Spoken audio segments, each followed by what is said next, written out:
पत्नीला वाईट नजरेने बघत असल्याच्या संशयातून मुलानेच मेव्हणीच्या मदतीने जन्मदात्या बापाला संपवल्याची धक्कादायक घटना वर्ध्यामध्ये घडली.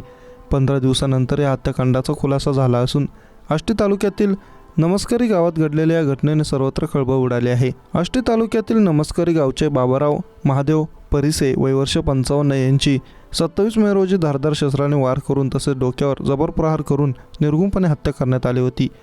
बाबाराव परिसे हे रिचार्ज करण्यासाठी बाहेर गेले असता त्यांच्यावर हा हल्ला करण्यात आला होता.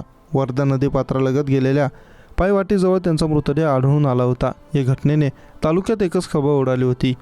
बाबाराव पारिसे यांचे मारेकरी कोण याचा तपास पोलिसांकडून सुरू होता.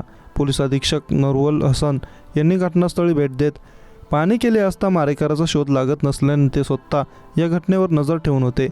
स्थानिक गुन्हे शाखा सायबर सेलसह तळेगाव पोलीस मारेकराच्या शोधात होते.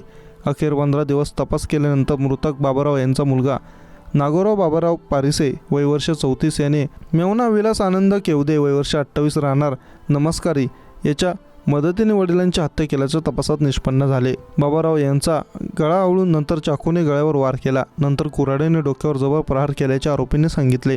मृतक बाबारावची मुलाच्या व मुलाच्या मेव्हण्याच्या पत्नीवर वाईट नजर होती. याच कारणातून मृतक व मारेकऱ्यांमध्ये नेहमी खटके उडत होते.